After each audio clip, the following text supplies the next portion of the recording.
Good afternoon and welcome to the New South Wales Going Global India Showcase.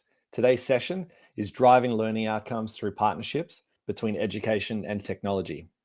My name is Luke Seacombe, the Head of Engagement at EduGrowth, and I'll be hosting today's program. For those new to EduGrowth, we are Australia's education, technology and innovation industry hub. Through connection and collaboration, we're accelerating Australia's ecosystem globally. Allow me to begin by acknowledging the traditional owners of the land. Those joining us internationally, we start every event in Australia with an acknowledgement of the traditional owners of the land in which we gather. As we gather today, physically dispersed but virtually connected, I acknowledge the traditional owners of Australia and recognise their continuous and unbroken connection to the land, waters and culture across this country. Today, I join you from the traditional land of the Wurundjeri people of the Kulin Nation. I extend all our respects to their elders past, present and emerging. I specifically welcome any Aboriginal and Torres Strait Islander people who are present with us today. Today's program will feature a global EdTech leader and entrepreneur, Ronnie Screwvala, the Chairperson and Co-founder of upGrad. He will join David Linke, Managing Director of EduGrowth, for a discussion about the power of partnerships between education providers and EdTech companies. We will also hear from select companies from the New South Wales Going Global India program and learn about their experiences participating in a proof of concept program. Before we get started, I'd like to thank our program partner, Investment New South Wales, for supporting today's showcase. I would like to welcome Katie Heathcote, the Associate Director of Technology, Export Services from Investment New South Wales, to officially open today's event.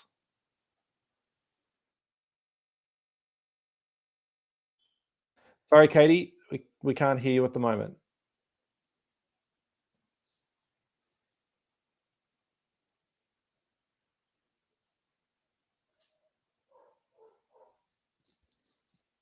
Sorry, Katie, we've still got some sound issues.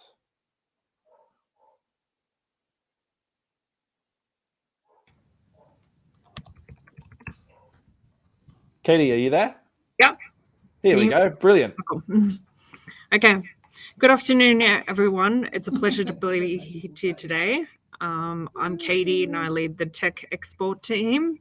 So I've met most of you before, but it's really good to connect. Hope everyone had a good long weekend. But basically our team was stood up last July to basically help New South Wales companies export globally. We provide a free service to help you navigate international markets and provide a free service to do so you can basically reduce time and cost it takes you to do so. I have a team of four, and we work with our offshore market to help you basically we work with people locally on the ground to help you, get started in the market. So basically, just wanted to give you an overview of the Going Global program. It's a free program that runs for a period of over 6 months for a particular technology stream. And these ones are for education. So it's a pleasure to be working with EduGrowth. And we're running another one alongside this for Indonesia market. Yeah, so I hope to do more education programs, but probably not for Indonesia or India. But I hope you guys are all getting a lot out of the program and making the most of it. Cool, thanks. Brilliant. Thank you, Katie, for your support and the support of Investment New South Wales for today's program. This is the final event for the New South Wales Going Global India program. The program has connected a cohort of Australian EdTech companies to the Indian EdTech market through a variety of public summits, closed workshops, and a proof of concept pilot program. Currently underway, the proof of concept program matched New South Wales EdTech companies with Indian education providers to implement their solution as part of a 16-week pilot. The program provides a hands-on, in-market learning experience and aims to provide EdTech companies with an understanding of how well the solution will translate or be accepted in the India market. The entire program has only been possible through the support of Investment New South Wales and our in-country partners, IDA. Two of the participating companies are going to share the design of their pilot and their experiences and learnings. I'd like to first welcome Patrick McGrath, the International Schools Manager at ClickView. Welcome, Patrick. Hello, how is everyone today? Are you all able to see my screen, and am I able to get started? Whenever you're ready. Fantastic. Well, look, first of all, I'd like to say thank you very much to Investment New South Wales and Going Global for allowing us to take part in the Going Global program and in the pilot program. What I'll do today is just through, I guess, 4 of the key areas that we have been working with the school throughout the pilot program. Give you an update on how it's been going, why it's been such a big support to us, and what we're looking to get out of the program in the short term and in the long term. First of all, I'll just take you through who ClickView and the scope of our solution for schools. So ClickView is a video learning platform designed for schools across the globe. When we think about supporting schools, we try and help them in 3 key areas. The first is with access to video. Video as a learning device is the most frequently used device in the world. It's also the single most consumed medium of content across the globe, probably replacing books and written media sometime in the early 2000s, and it's only growing from there. However, there are some key difficulties that schools will run into when they're trying to access video learning. One of the main is just how much video there is. And a lot of what's made isn't designed to be educationally sound. So what ClickView tries to do is create a global library for schools to access where high quality video content is always available from anywhere across the globe. And we try and support that by also providing a large amount of additional resources along with those videos. We work with schools in both producing our own content to make sure that it's designed well for schools. We license content from other global providers, and we also allow schools to host and store their own content so they've got one place for any school-related video content.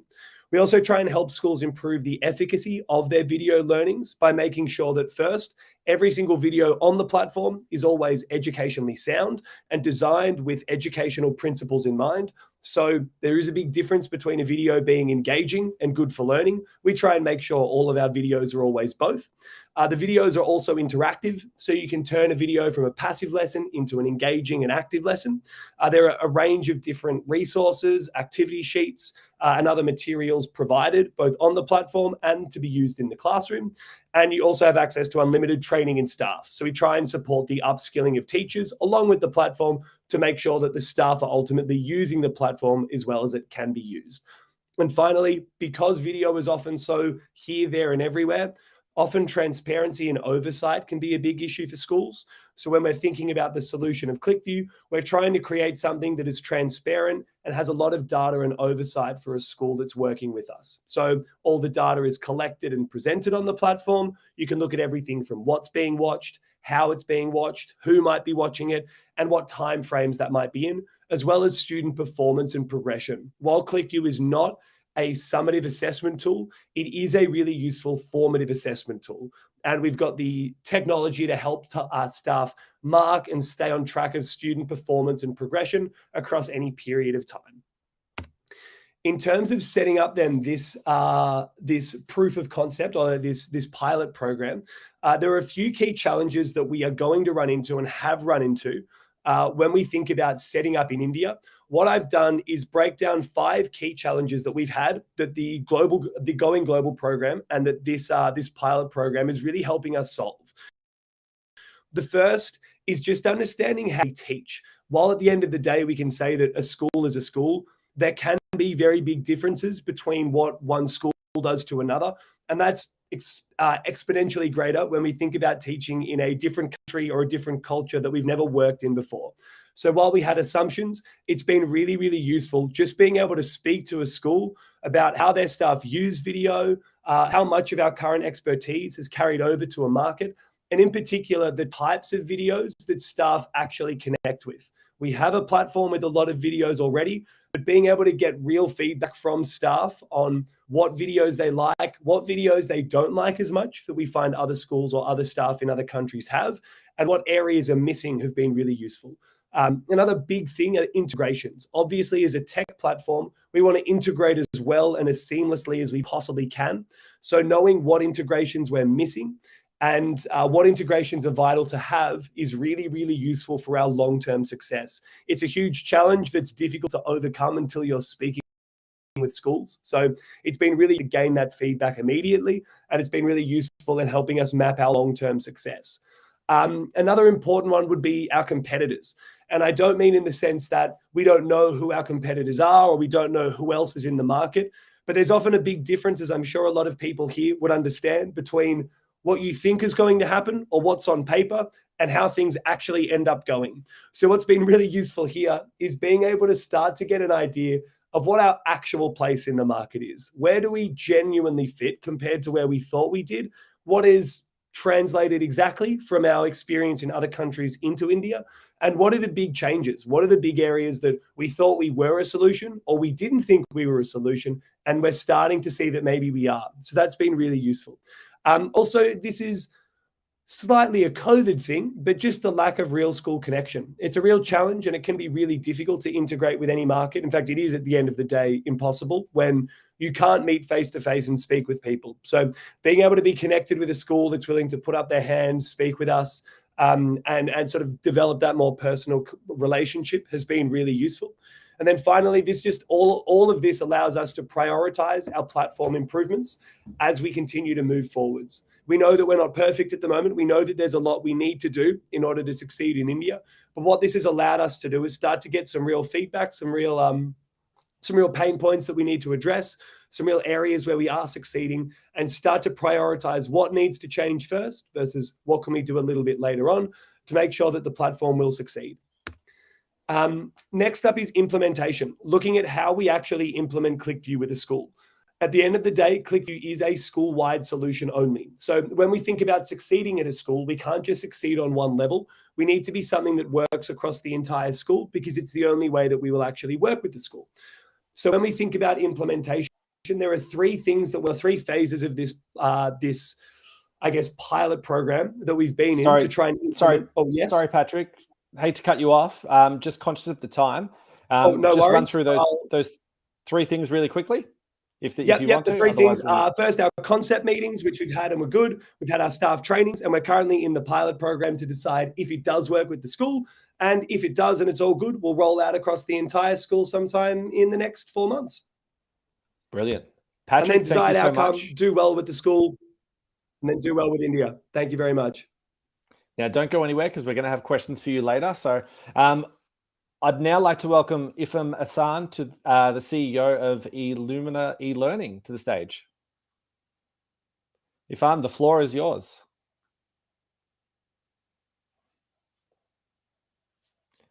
Sorry, Ifam, we can't hear you at the moment.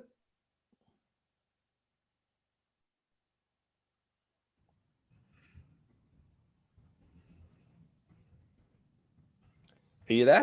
Yep. Good afternoon, yes, everyone. Perfect.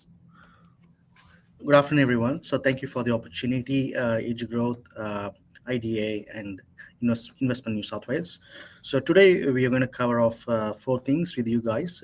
Talk about the scope of the project that we are working on at the moment with Indian counterparts, and the challenges that we have overcome, that we are facing now, and the mitigations that we have in place. And also we're going to talk about the implementation and the solutions and the desired outcome. So just to give you a bit of background, Illumina e-learning is an EdTech company specializing in digital assessments. So we work with a number of medical colleges in Australia to help them out in running the exams, high-stake exams. So we work with a lot of these specialized colleges, basically responsible for putting through all these specialized doctors into the community. So last year we have helped close to about putting through 40,000 doctors into the community. They all have to go through a platform, do the exams, and they participate in start practicing in the community. So during the COVID period, I think we played a vital role in terms of helping these colleges still run the exams, because the exams usually there's a human contact involved. So we help them running these exams in a remote locations, in a remote way, using proctored solutions, as well as running these exams using virtual solutions, and also we still help these colleges to put through these doctors in the community.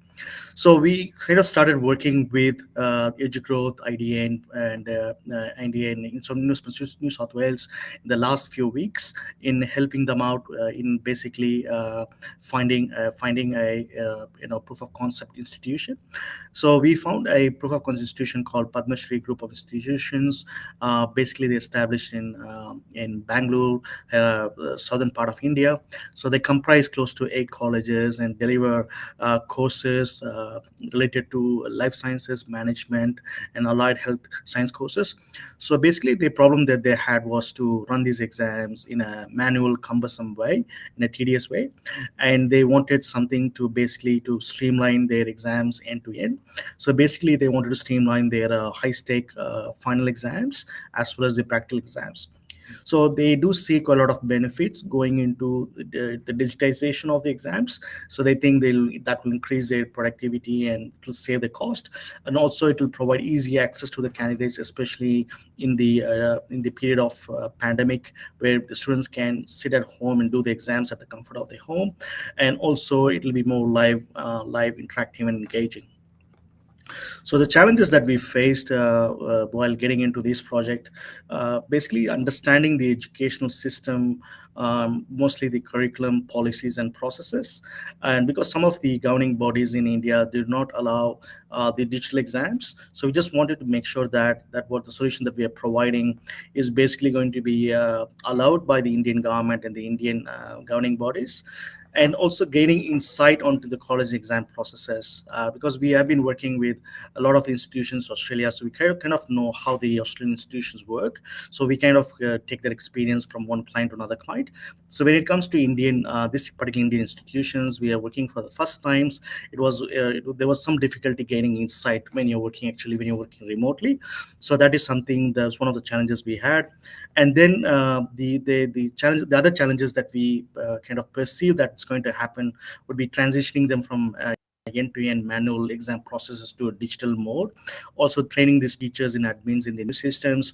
Also to assess the college's IT infrastructure, whether that is going to allow people to sit exams online, and also to understand the ecosystem within India as to whether how good their internet connectivity is to make sure that they are able to sit for exams even from their home. So the solutions really quickly, just need you to wrap up, because I'd love to have both of you and Patrick. I've got some questions for you both. So if you could just wrap up really quickly, and then we've got some great questions for you both. Okay, sounds good, right? So the solutions we are providing is the end-to-end assessments and the timelines that we are actually tracking towards. So as Patrick mentioned, like it's going to be a 16-week project. So we're going to do planning requirements, configuration, QA, pilot exam, and POC review. And the desired outcomes is we want to make sure that these POCs rolled out successfully, and we want to get positive feedback from teachers, students, and the PGA management. Also to gain insight on the implementation and operational challenges, and also we want to convert the relationship from POC to a commercial status. Perfect. Thank you so much. So if I'm a Patrick, I've got some. That was really great to get an understanding of what you're doing. I think you both highlighted the understanding how teachers teach, which I think is really, really interesting. I've got some questions I'd love for you to both answer. So I guess the first one is, what's been the most valuable insight that you've gained from the Indian market from the initial stages of this project? Happy for either of you to answer. So for us, we as a company, we have been working in Australian market for a while, and we have been trying to get into the Indian market for some time. So we have not had much traction until we engaged with New South Wales and EduGrowth, which means now we are able to basically understand how the market works and how we are able to access the client, and previously we used to have clients, who are interested but they don't want to take it forward. But this relationship helped us to find the real client and who has got a real need and who is able to work with us to demonstrate the POC. And also they are able to share a lot of things around how they work and how the education system in India works. So it's all been a great insight for us going into this project. That's fantastic. Patrick, similar experience? Yeah, I would say similar experience. We have been trying to get into the Indian market for very long, but the outcome and the benefit of being able to just engage right away with the client has been the exact same. And I think at the end of the day, there's a big difference between what you can read online and what you know about the different competitors and the different options in the market versus what's actually happening within schools. And so just being able to get advice from teachers, hear from teachers who've used our platform and have used the product is easily the biggest piece of feedback. And particularly having such an active client. Sometimes your first client isn't necessarily very vocal. So it's also been having someone step up, say they're happy to work with us, and be very active and proactive in the way that they've worked with us has been very useful. Great. Now I've got time for one more question, and I'm going to give you each 20 seconds to try and respond if possible. So what have you learned from the Indian education partner that will assist you in approaching future education partners? Well, the education partner has been really helpful in helping us find out where we should put our bucks investments in, and they told us what are the different verticals currently getting traction in India, and where we should be investing our time and energy, and where we're going to get the real success and all that stuff which we got from the Indian partner.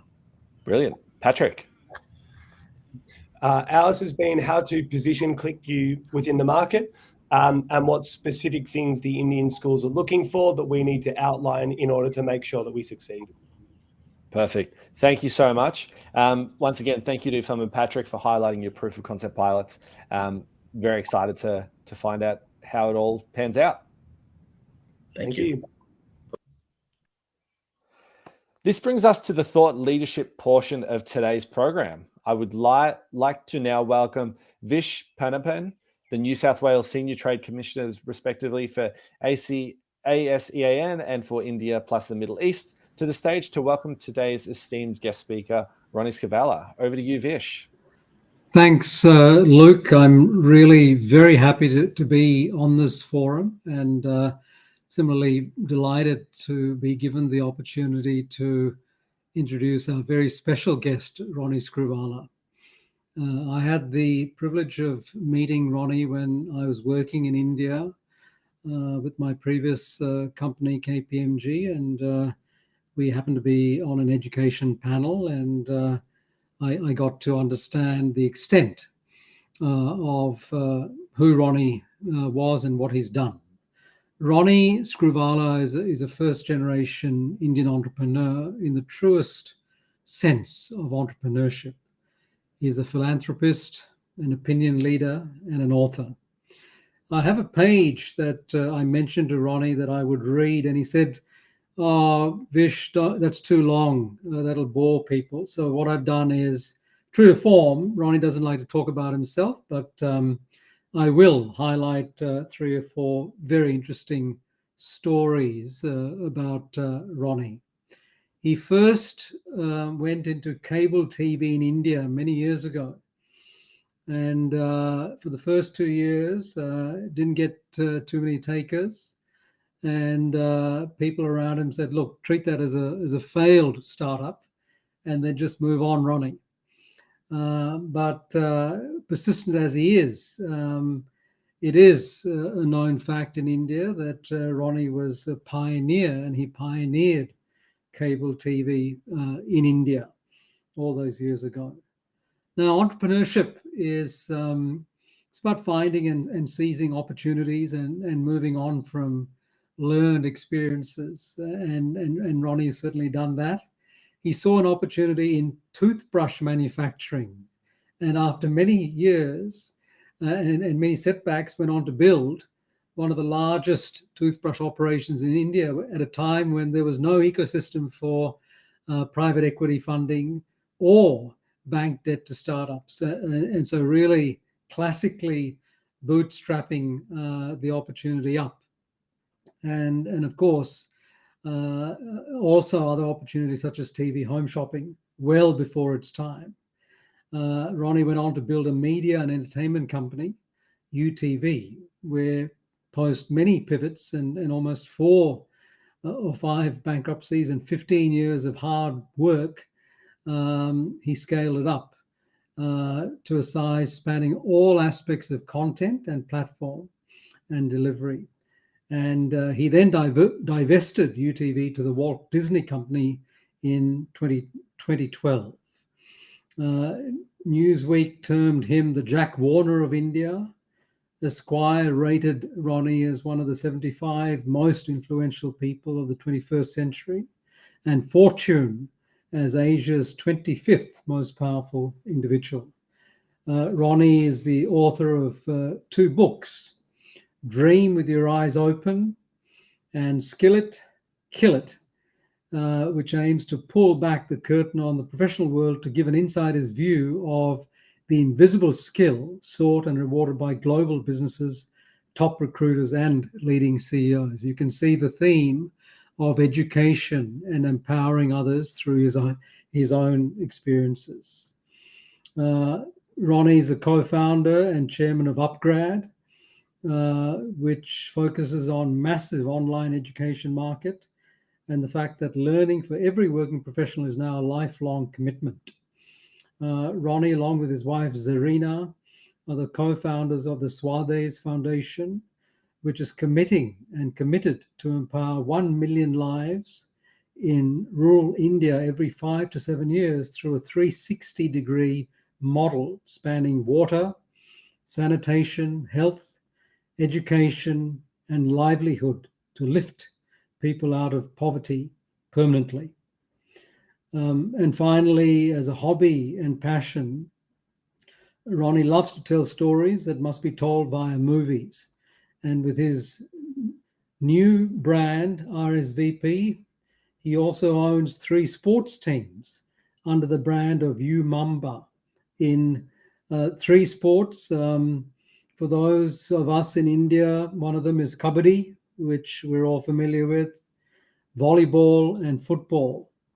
Though he does mention that he's never played any of these sports himself, but he does own 3 of these teams. So with that, my pleasure to introduce our special guest, Ronnie Screwvala. Thank you, Ronnie. Vish, thank you. Thank you for having me here, and thanks for the very generous introduction. Thank you very much, Vish, as well, for introducing Ronnie, and I'm delighted to have you here as well, Ronnie. So for those who haven't met me, my name is David Linke. I'm the Managing Director of EduGrowth, and we are really delighted to be able to partner with Investment New South Wales to have today's session. So let's just jump into it. I think our headline here is Driving Learner Outcome Through Partnership and Education Technology. That's what we promised the audience we're going to talk about, Ronnie. But you know what? Yep. You and I get to talk about what interests us. So that's our headline, and we'll keep trying to refer back to that. But I thought maybe a great place to start is for you to give us a little bit of an introduction to upGrad before we jump into some really big themes hitting education and technology. Yeah, well, I can introduce it in 2 manners. One, I think, is just how I went into it. My first innings in life was with media, where you kind of build trustworthy brands. Most important, you have a deep respect for research and understanding consumers around. You need to understand trends before most people do, because that's the success of being able to do what you do in media. Otherwise, you necessarily fail. And I think the obsession for scale, because of the absolute impact that media can have on lives, as I think we're all trying to decipher today what's happening at Twitter and the next crossroad for a social 100% platform like that. So that keeps happening all the time. So I think when you have that background, and when I looked at education as something that I wanted to do for the next 15 to 20 years of my life, having divested my first company that I founded to Disney, education popped up in many ways. I think the element of what needs to be done at scale, not just in India, but around the world, the element of building credibility, and at the end of the day, the best level of education is actually storytelling in some form. I think when we all recall how we've learned, it's either through some great case studies, great stories, great examples, and I think the teachers we relate to the most between school, college, and anywhere after that is just how engaging they've been. upGrad really started 6 years back with my co-founders, where our clear vision was to be an ongoing lifelong learning partner for everyone after the K-12, which is really from the young adult all the way. And today that world has changed because education is no longer an event that you kind of schedule between school and college and you have to move forward. So I think that was the real singular goal. Obviously for us, doing what we did best in India, which in itself is one of the largest markets, but it's also a strong enough market where you needed that impact, was the best way for us to start. And now we're obviously looking at the global market in similar lines of the same impact. Well, that's a perfect segue into really the first question I have to sort of frame our conversation this morning and this afternoon. And it really is, the world is moving incredibly fast. And education is an integral component of that, but it may be moving at a slower pace. In today's global climate, how can EdTech support this innovation of learners within institutions and then as they, I guess, emerge and go into the workforce? So, David, I think it's an interesting word, innovation. I think innovation is something that needs to get necessarily turbocharged. So I think the first question, you think it does or doesn't? So that's what I'm going to answer right now. Okay, all right. I needed to check. I thought you'd already give me the answer and I missed it. No. I think it is about mindsets. I think it is about how the entire community, the people who've done incredible work for the last 100 years, the institutions that have built powerful brands around the world, the faculty, everyone who writes research papers, and now what people are doing in technology. The question is, are we really open to innovation? And I think a lot will change once we understand that. I think we've all accepted the fact that one of the few things that hasn't needed to change in most people's minds because they actually governed it. So government sets curriculum, private institutions actually do and master the technique of how to be able to impart knowledge. But that is in the framework of the first 16, 18 to 22 years of your life are calendared. And therefore, why tinker? Because those are the most influential years of your life. So really, do we need innovation? Sure, a classroom can be innovative sometimes in the way you teach. So from theory came practical, from practical came laboratories, and from laboratories came school visits. But if you look at this, I think the first question we all need to introspect is, how open are we all to the word innovation? Because I think for most of us, it is 2 steps forward, 1.5 steps backward. We're damned if we don't, and we're damned if we do. And I think convention has set in, expectations have set in. The stakeholders are multiple. The final stakeholder is the learner. For the first early years, it's the parent and the student. But for most other people, it's the learner. And now the stakeholder is the working professional. Because I think we've all realized that the stakeholder for the working professional now has changed the entire ecosystem. Can I interject for a second there, Ronnie? Sure. Is the stakeholder for the adult, I think you used the term, is the employer part of that stakeholder group as well? So I have a slightly discordant view on that, where I think employer mindsets actually change almost last. They want to go with the convention. And I found people that could be HR heads, learning heads, and even CEOs who actually feel, look, there's a tried and tested way. We hire people, we train them the way exactly we want to, and go. So I don't think they're open to change. They're tracking to change. COVID has brought it to the center stage where nobody can now ignore it. So my first question is really, are we all really open and committed to innovation? Because if we are, there's a lot to be done. And I think the first step towards solving for innovation is to decide we're going to take 2 steps forward and not 2 steps forward and 1.5 steps back. Okay. So I'm interested in that as well then. So many commentators would argue that education is slow to innovate. And I have lots of views about, I think, why that's the case, and whether I think it's a good thing or a bad thing, actually. And I think you hinted on it as well. I'm interested in your view about this idea that education is slow to innovate. And then I want to talk a little bit about partnerships, but maybe you can start by talking about, do you think it's an accurate reflection that education or educators are slow to innovate? So I think when you look at the curriculum, it's set. It's more or less set, and therefore innovation has little scope. I think what is the disruptive part is, at the end of the day, we need 7 billion plus more people to be now employable. So I think we need to look at goals where it was not just you need to be educated. It was not just that you needed to be knowledge. It was not that you needed to be a college worker, but how is that changing your life and making you either more employable or self-employable, as the case may be. So there is an argument that the change seems to be that everyone has a certain sandbox in which you kind of operate, because you're delivering either an expertise, a hard knowledge, and you're taking one cycle. And I think, therefore, the innovation really needs to come to review the entire system of, are we propelling ourselves for the 22nd century, not even the 21st century? Is the mind wired for the younger kids today? They're wired differently. So if they're wired so differently outside of the educational institution, how are they going to be able to correlate between what they absorb outside and inside a curriculum environment?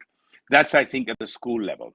When you look at the college level, I think the optionalities and choices have changed dynamically. So the conventional approach to careers versus the unconventional approach to careers absolutely compels and needs for innovation. So I won't even get into technology and the online space, which in itself is an enabler and a deliverer of such change. But therefore, I always go back to, if we can change the mindset, if we acknowledge that that's what we need to do, there are enough turbo engines that'll give that ability to do that. So that would be my answer to your sort of first question. Sorry, go ahead. Yeah, I was just going to say, that's a nicer way to think about partnerships, right? So if we think about, if we are going to enable, and I think you used the enabler term, and I like it a lot, which is the technology is simply the enabler of an innovation that we're trying to pursue, right? Why? I think we've seen around the world, the most successful ones are when there's partnerships between education providers and EdTech entrepreneurs. Why do you think that partnerships are so vital for that transformation journey that we're seeking? So if I had to use one word for that, it would be choices. I think it's obligatory for us to give learners, working professionals, students, choices. And therefore, choices can happen through collaborations and partnerships. And that is the key word. And I think that could be choices of having access to the best brands, the best faculty, the best courses, the best approach to courses, the choices of being in a geography without being in a geography. So I think the entire online and EdTech space, along with incredible brands and teaching systems that have been built by universities, you're enabling multiple choices on learners that says, I never had this opportunity. I never had the affordability. So accessibility, affordability, and choices is really where we need to move forward to, because of the multiplicity of the spends that people will have to do in their careers for learning versus the single window that most people thought it would be. I guess there's a question that around this. I think you mentioned the university brands, right? I think you mentioned the necessity of them. I'm quite interested specifically. We'll get into lots of other things that you've raised in a minute, but I just want to pause on this and think about this brand of education. So the universities that you partner with, I wonder at some point, do you need those university brands, or does upGrad become a brand strong enough in its own right that it doesn't require them, or is it a symbiotic relationship that will extend for decades? So I can bear both hats on. First, just in a holistic and general sense, and in an upGrad sense, the simple answer is yes, because the pedigree, the pedagogy, the education in many ways and learning is about credibility and credibility building. And I think, therefore, the educational institutions don't just stand for a brand. They stand for the people behind it, the faculty behind it, the thinking behind it, the research reports they've done behind it, the 50 years of case studies that were accumulated before that. That is not something that's ever going to get replicated in a jiffy just by saying I'm on Google search. So it is absolutely essential that you can marry the two, because the power is 2 + 2 can equal 8, rather than rediscovering and having an own channel. That you may, for working professionals and for short courses, boot camps, and other augmented areas of specialization, want to go out and build something on your brand, doesn't mean it's a replacement of a present system that actually needs to now accord multiple choices, accessibility, and affordability. I think it's beholden on 50-year-old and 100-year-old brands to open that up so that they offer it, not just from a commercial or an existential point of view, but almost as that's the next wave of how lifelong learning will happen across the world. And I think before we move on from, because I don't want to get too deep dive into upGrad, I think that'll come through, but I'm pretty sure upGrad is doing certified undergraduate and postgraduate courses, right? So right now, accredited, I think accredited, I mean. So yeah, so I think all and everything that we do in diplomas and degrees is obviously and totally with university partnerships, using their pedagogy, using their credibility, and us as working with them, innovating on content, deep in technology investment, obviously sales and marketing and position, because online needs market making in many aspects, and then partnering with them. But finally, it is the entry point is their pedagogy and the brand, and the exit point is their certification at all points in time.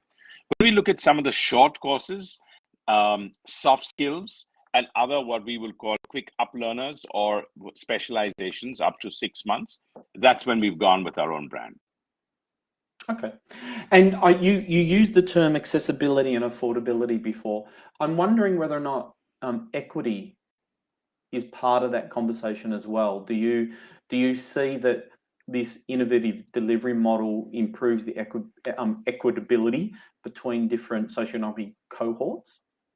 Yes, I think that is exactly why accessibility and affordability is there. And it's not about, therefore, a rural part of any country versus the urban part of the country. It's just about uniformity of accessibility.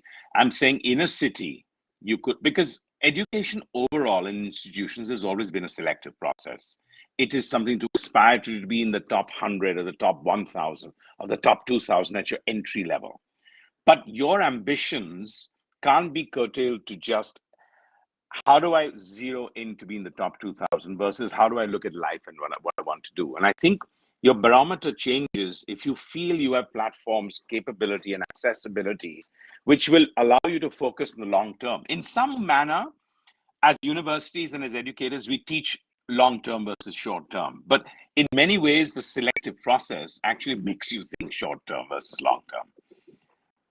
And again, just another quick point. We've talked lots about the university experience, but upGrad really is focused on that lifelong journey, right? What does that journey look like beyond your undergraduate or postgraduate course in your model? What do you think it looks like? For me, I'm nearly 50 years of age, and what sort of training will I be doing into the future? So I think if you're in that 18 to 22 bracket, you have multiple not anymore, choices. A few years back. No, that's fine. That's fine. I'm still in that age bracket, so I can talk about it. Okay, all right.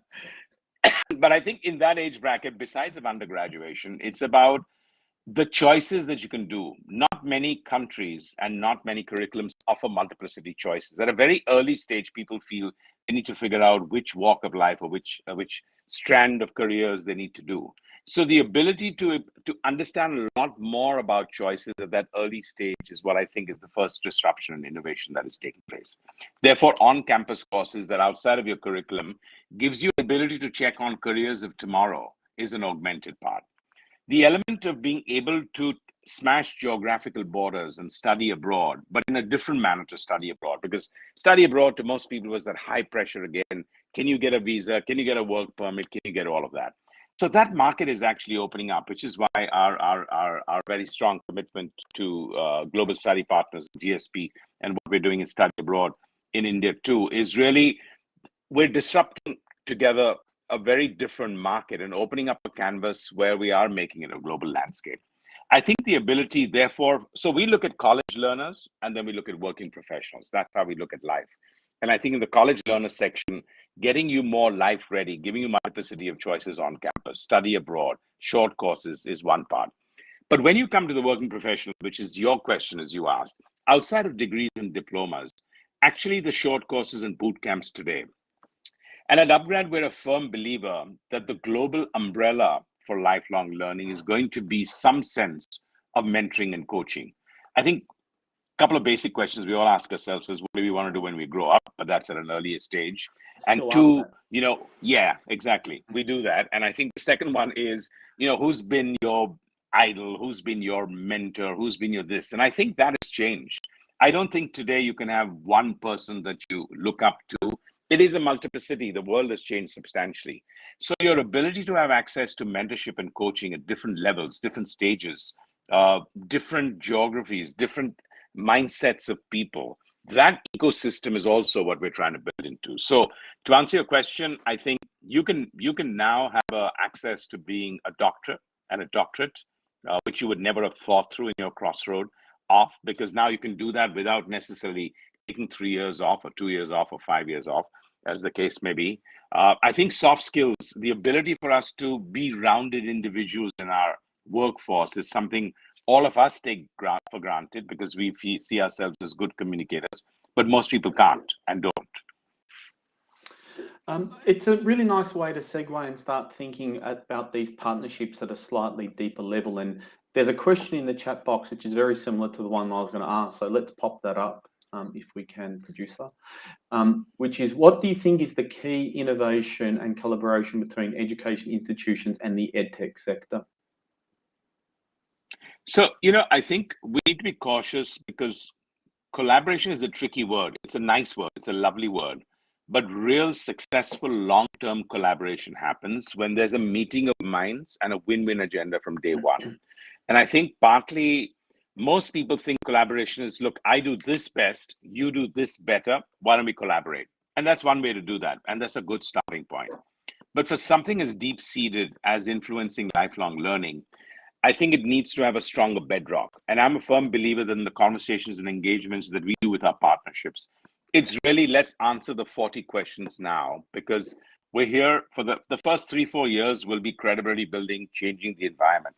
So collaboration today, and especially in a field like, I'm saying lifelong learning, not education, is going to be about both parties being on an equal footing to figure out what they want to solve short-term, medium-term, and long-term, both in terms of choices, accessibility, and affordability on one side, but also life-changing and the anticipating future trends and careers of tomorrow, rather than saying, I'm not good at technology, I'm not good at sales and marketing, so let's collaborate, which is a good starting point. But that's where I see collaboration really making the 2 + 2 is equal to 8 instead of the 2 + 2 is equal to 4, because two parties have got together to do what they do best. Do you have an example of an EdTech partnership that you've seen that you think is a collaboration model or an innovative partnership that we should be thinking about? Many, but in the first definition of what I had, which is like we've got together and it's a starting point. So, I mean, from multiple universities who actually feel that they're challenged and they have installed capacity restrictions, their ability to be able to look at, where their online revenues today, just in terms of profitability, exceed their total revenues in the offline space. We have enough collaboration and partners that have enjoyed that, which in turn have been able to reinvest in the offline space, in the university, in campus, in buildings, in research, and laboratories, and so forth. So I think at that early stage of collaboration, there are many examples of win-win, because you are augmenting capacity, you are augmenting learning.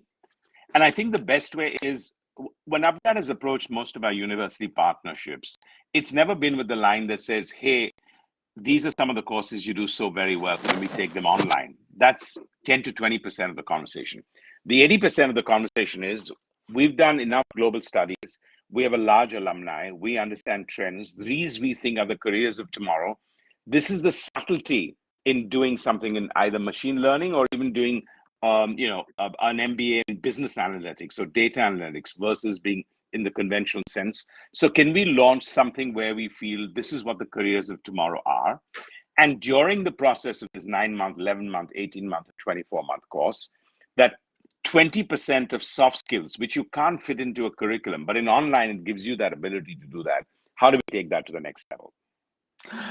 Can we just, because there is a question from the audience, which I think is worth us contemplating for just a moment, which is, can innovation be brought to the school space? I think we've talked heavily about the university space and the lifelong learning space. What about in the school market? So I'll give an illustration. We have a not-for-profit, and we work in rural India. And there, when you look at the schools there, they're looking for innovation because their big challenge is, how do I get people to school? How do I get, I've got an installed capacity, but people don't want to come to school for a multiplicity of reasons. In India, when we sat and we learned in the age-old days, and we still think that's very relevant, the kids sat in a circle. It wasn't a classroom environment. And it was a conversational, participatory process there. So I think some of the adaptations that we've done in some of our schooling in the not-for-profit space, where people, and the way, how do you engage for the kids to be able to do that? Second for us, which was life-changing, which was just one premonition, and that can happen. See, in a Western world or in a developed world, these may be low in priority. But that's still that access piece you're talking about, though, as well. That is still, that is really interesting. That access theme comes through again. Please go on. Because you're getting thinking. So in those schools, which were still very deprived in many infrastructure ways, we could have done a lot more, put projectors, done computers, but we started with a library. Yep. A library. Because we wanted to open the mindset, we wanted to open the kids' mindset to accessibility. For them, the library was in the principal's room. There would be one cupboard which we locked up, and for a break they had to do it, but there would be discipline if they took it away. The freedom and the emancipation, the liberal feeling that they had. Attendance in schools changed by 20% because we had a library. This is just illustrative because of how you can disrupt in different ecosystems. Africa and India may have a different problem. Indonesia may have a different problem. Australia and France may have a different problem that we want to solve. And I don't think we need to disrupt the present curriculum to innovate, to augment. That's what I would say. Yeah, I agree. And in fact, it's a really hard road to build a curriculum disrupting EdTech business, right? It's a very hard road because I said it yesterday in an interview I did with the newspaper, which is no parent wants their child in the experimental classroom, right? The parents want their children to be in safe, secure, long-term managed programs. And well, I'm sure there are some, but there are not many. The majority of parents don't want that. I actually have because the constituents, David, because the constituents are government, it is faculty, but it's also, we need to understand, to train teachers to have a different point of view is going to take a decade if you were to change a curriculum. So it is a really large shift that to change course is not practical and easy. And it's not one or two universities, colleges, or schools can adopt that. It has to be a general shift in a United Nations, if I can call it, way, if you want to make radical changes. That's what I love about entrepreneurs, Ronnie. You think it's 10 years. I had another number in my mind, but I'll go with your model. Just before we leave that, you actually, whilst you were talking, I actually jotted down a question because I'm interested in it. My experience in India is that education is really highly regarded. Like it's a well-regarded sector. I'm interested about the profile of teachers and educators within that. Are they respected professionals in this Indian society or economy? Yeah, I would say it is definitely a respected professional, but it's not an aspirational thing to be one as a career option. And I think there's a subtle difference between the two.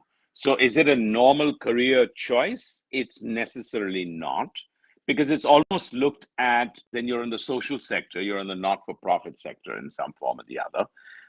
But it's not like you can build a career from that point of view. But once you're in it, it is a highly respected one. Because I think, from our overall respect for elders and family culture to the element of Buddhism and the ability and, for looking up to people like we do in joint families, there's a very, very strong culture. So respect would be very high on that, for sure. That's an interesting thing, because I'm not sure that teachers are respected that much in my experience in the US, the UK, or even Australia, to be honest. So it's interesting. We're getting lots and lots of questions. So I really want to talk a little bit about the work you're doing in philanthropy, and then I want to take a couple of these sort of more generic but really interesting EdTech questions. And I really am interested around, in a dynamic economy like India, what role do you see for philanthropy in lifting student or community outcomes or whole systems? So again, what I would say is philanthropy in education doesn't lift aspirations and ambitions. And I think while it is necessary, because in countries you need infrastructure, you need schools, you need teacher training, and you need the actual physical ability to create those infrastructures where everyone has access to a school. So that's helps. But at the end of the day, basically the job or the task of education is to build aspirations and ambitions in some form or the other, because that's how you would build that. Philanthropy doesn't do that because it gives you a sense of entitlement. It gives you a sense of subsidy. And look, in rural India, we work with 1,200 schools and 800 nurseries. And we learned the hard way for 4 to 5 years, where it became the push factor versus the pull factor. We use philanthropy as a push factor versus the pull factor. And I think today, even in upGrad, when we look at scholarships, we hardly ever give a 100% scholarship. It could be a 25% scholarship. It could be a 50% scholarship. So philanthropy, you need skin in the game.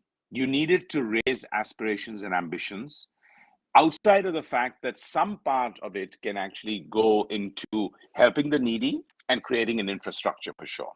That's how I would view philanthropy. Okay, fantastic. I agree. I think the idea that philanthropy is part of an infrastructure move or an enabler of that aspiration, I think is really interesting. And I wish you and your wife great success in doing your work that you're doing there.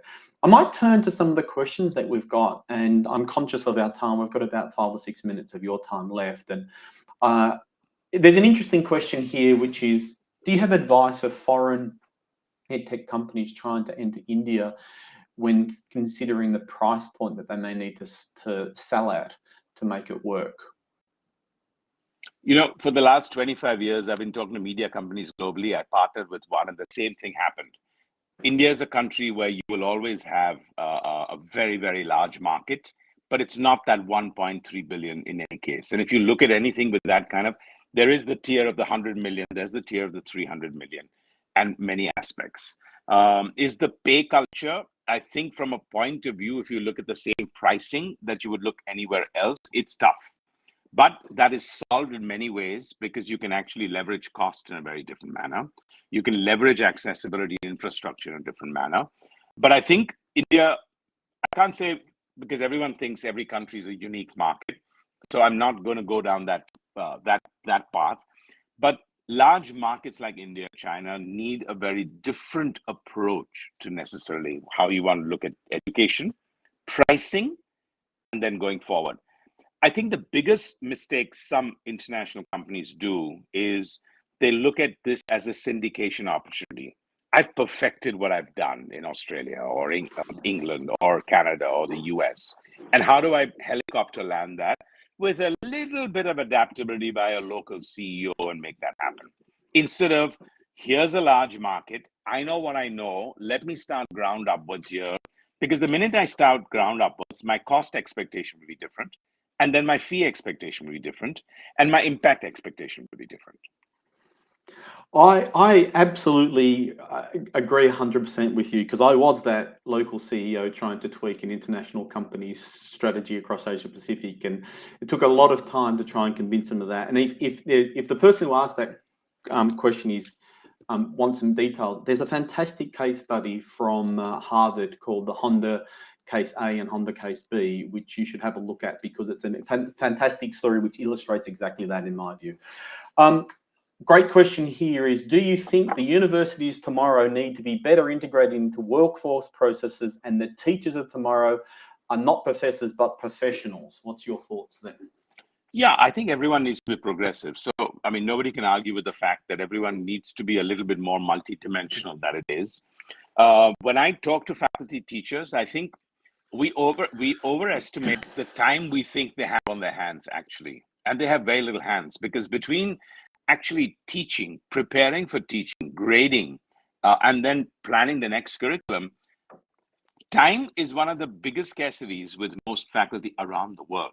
So I think for anyone looking at how that would change, I think it would change because if you look at, are the 30 students or the 90 students or the 120 that I influence, am I changing them and making them a lot more long-term job ready rather than qualifying them for knowledge? But today I see faculty actually understanding that. It's the real world. Everyone has their own grown-up kids. They understand the impact today is much more in the real world than what it was before in terms of just having a degree in front of you. But the simple answer is yes, it's absolutely needed. Whether the word is professional or X, that's to be determined. But I think that's the way it has to go.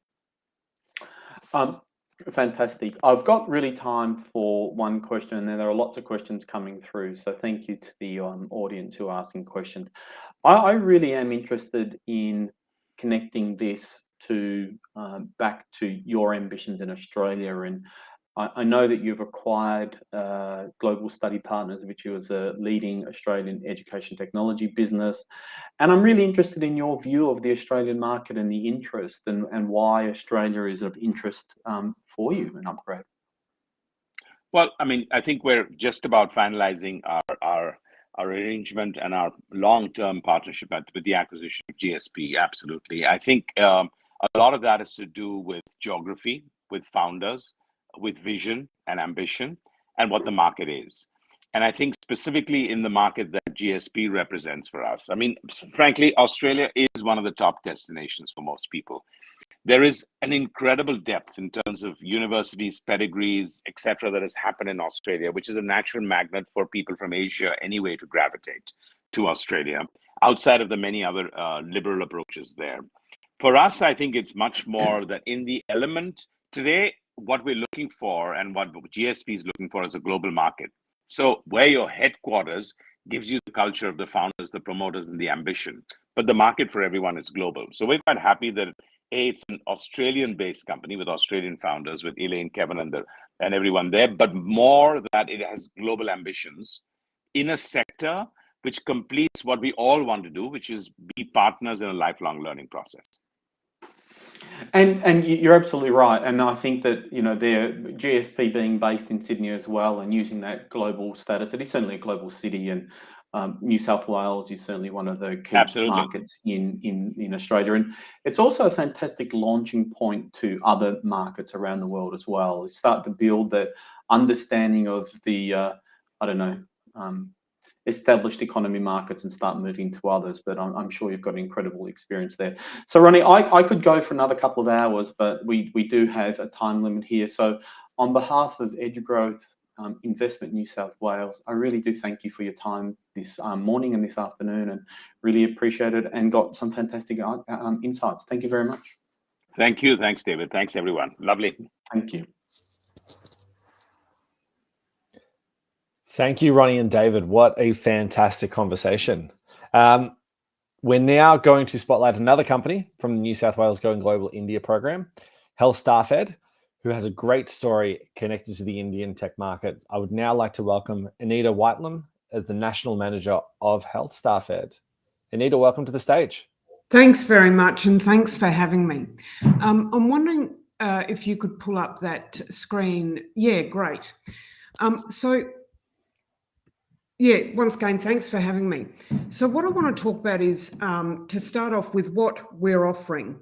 So we're a B2B company offering e-learning management solutions in the postgrad market. In a nutshell, our solutions provide an agile, robust, and modularized answer. Healthcare has ever-increasing demand for currency, competency, compliance, and recurring learning. This translates to a critical demand for industry-ready e-learning solutions. We knew starting out that our systems had to bring together key elements. Robustness, it needs to manage all aspects of learning. Flexibility, it's built to allow clients to pick and choose the features they want. So if a client wants just our courses, they can use them. Or if they want some but not all elements of the LMS, they can do that too. Time saving. Literally millions of hours are spent every year in the health sector providing ongoing education to postgraduate healthcare professionals, not to mention the administrative hours spent monitoring and reporting. Our solution saves time, lots of time. The requirements for ongoing training are very different to undergraduate training. And ongoing training in this sector is 100% conducive to online delivery in every aspect. Meeting regulation and accreditation needs. These can be overwhelming, and our solution enables assignment of mandatory learning, monitoring and reporting at every level. Ease of use. Administrators don't require specialist training in our solutions. Users can navigate hassle-free and without human resource guidance. We customise for our clients. It may not sound like a lot, but it makes a huge difference in industries that do not have readily available, dedicated IT engineering and e-learning specialty resources. We've been approached by hospitals that have spent more than $1 million customising so-called free LMS offerings just to get to a point where they can use it. We offer a ready-to-deploy library of more than 200 endorsed interactive training courses targeted at healthcare professionals. Training and retraining, certifying competency, tracking and reporting without robust cloud-based systems is not possible, especially in a market such as India that currently has about 6 million working in the sector and expecting to grow in the area of nursing alone by 4 million in the coming 4 years. So what are some of the challenges that we've faced with? The first one I would say is getting a foot in the door. That's always problematic. It doesn't matter what level of healthcare you're dealing with, everyone is busy. This is where the Going Global program did make a difference. We were fortunate to have one key person, thanks Melanie, who really quickly understood what our company did.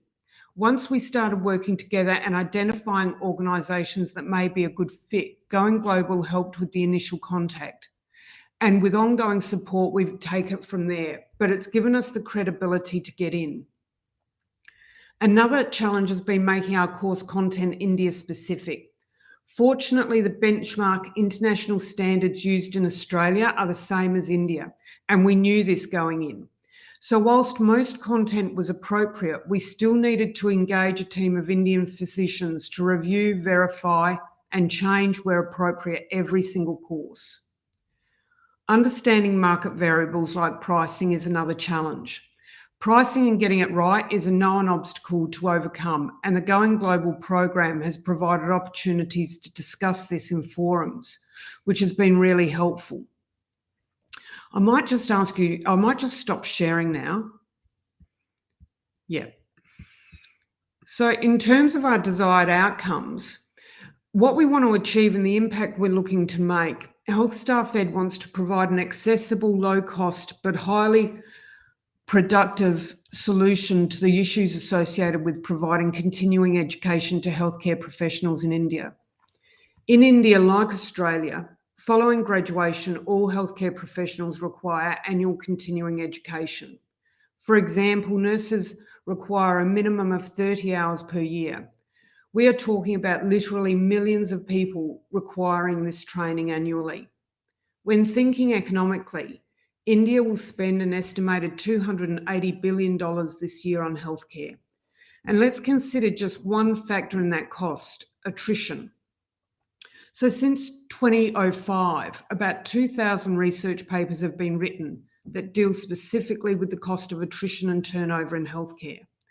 Those papers again and again refer to the lack of ongoing education and development opportunities as a key reason for why people leave an employer or the sector. India's got an estimated annual attrition rate of 10 to 30% in health generally, and it's more for the nursing profession. For every nurse that leaves, it costs an institution the equivalent of 15 to 25% of that individual's annual salary. The cost to a hospital for every 100 nurses lost can be upwards of 72 lakh. And so whilst hospitals and training institutions spend billions of dollars on recruitment, it is retention that provides the return on investment, and it requires proportional consideration. We want the market to invest now during this period of enormous growth, because we're absolutely convinced that doing so will improve competency, satisfaction, compliance, and retention. Our client experience is that return on investment is realised well within the first 12 months. And we are convinced that now's the time for the wide adoption of market-ready e-learning solutions. So India is a country that has millions of currently working healthcare professionals and is expecting millions more graduates in the next few years. Every single one of them will require ongoing education every single year for the rest of their working lives. It needs to be provided in a way that's cost-effective and efficient and fit for purpose. The economic return on investment in this is immeasurable. So that's really what we do.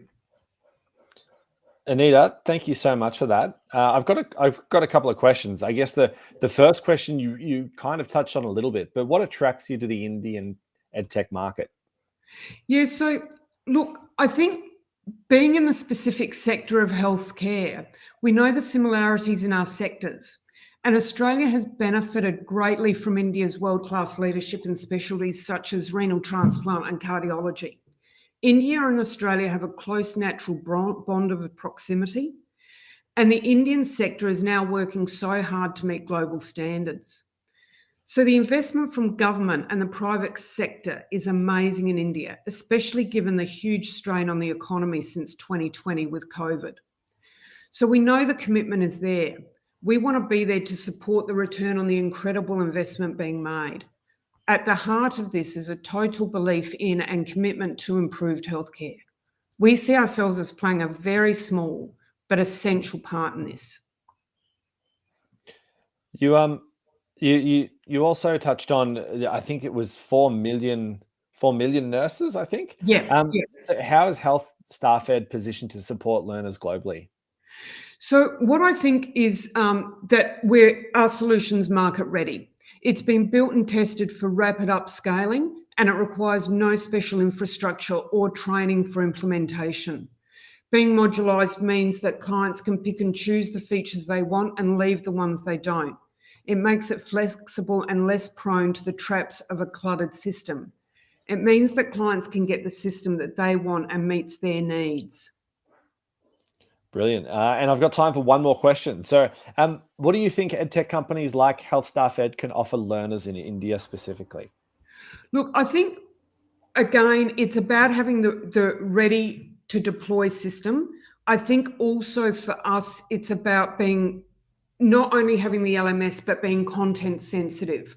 I think having content that's made for the Indian market is really critical. One of the things we note is that there are international players in the market, of course, but what they're doing is they're providing their content as is to the Indian market. And I think what we're doing that distinguishes us from that is we're providing Indian content for the Indian market.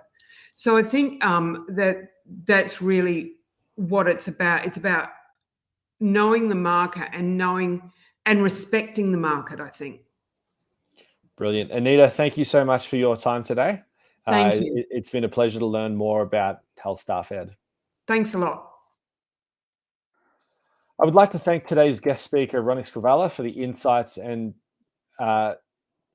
on today's program, as well as David Linke for facilitating such a great discussion. The contribution for both was incredible.